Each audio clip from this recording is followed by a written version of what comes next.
ada cerita serem juga nih yang lagi mau dibikin film sama kalian kan? Cerita Lila itu sebenarnya salah satu episode dari penelusurannya DMS. Itu salah satu episode yang paling banyak ditonton oleh di YouTube. Cerita Lila itu bercerita tentang seorang anak kecil yang mencari saudara kembarnya, dan ketika DMS datang ke lokasi tempat penelusuran, si anak kecil yang bernama Lila ini kontak batin dengan Mbak Sarah sebagai medium, dan akhirnya diketahui bahwa si anak kecil ini sedang mencari kembar yang hilang, yaitu Lily. Berarti ini hantu maksudnya anak kecil? Hantu ya. Kalau secara umum sih orang bilang hantu penasaran ya. Cuman ya kayak hantu yang belum menemukan urusan yang belum selesai gitu. Oh iya, soalnya biasanya kan dia begitu masih tuh. penasaran kan, adik gue di mana, kembar gue di mana, dan gue nggak akan pergi tanpa dia. Nah itu sebenarnya yang apa ya, secara cerita humanisnya itu yang bikin kita mungkin tertarik untuk mengangkat ini. Ya? Itu salah satu episode DMS yang sangat emosional sih. Maksudnya banyak banget orang-orang yang benar-benar terikat dengan ceritanya si Lila waktu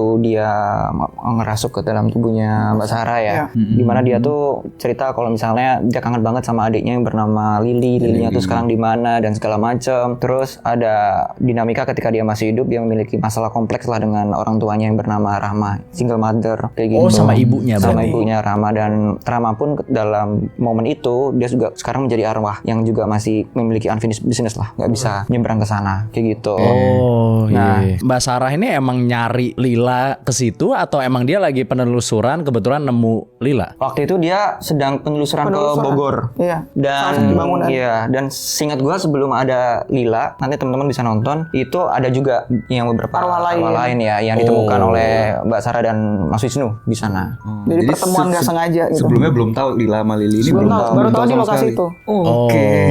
Dia masalahnya apa sama orang tuanya? Jadi Rahma kan single mother, dia memiliki anak Lila dan Lily. Lilynya berkebutuhan khusus. Selama hidup itu Lila ngerawat saudara kembarnya, sayang banget lah sama saudara kembarnya. Dan selama hidup karena dia single mother, Rahmanya memiliki masalah yang cukup kompleks lah, dari ekonomi yang merambat ke psikologis kayak gitu-gitu segala macam. Tapi kenapa harus dirawat saudaranya maksudnya? Problemnya adalah Rahma karena masalah yang dia miliki ini, dia quote unquote bersikap kasar lah ke anak-anaknya. Dan yang bisa ngejaga Lily adalah Lilanya. Lily harus dijaga karena dia punya kebutuhan khusus. Kebutuhan khusus. Oh oke. Dia di kursi roda dan susah untuk Oh, ngomong kayak iya. gitu. Dan di puncaknya adalah di suatu malam Rahmanya ngebunuh Lila dan juga Lily. Lalu dia Ceritanya akan drama. Dramanya sih ada, pasti ada. Humanis tentang keluarganya ada. karena penonton sangat sedih ya. Mungkin lebih ke horor psikologis kali ya. Oh, psychological horror. Iya, karena kan kita ngomongin setan juga kan. Iya.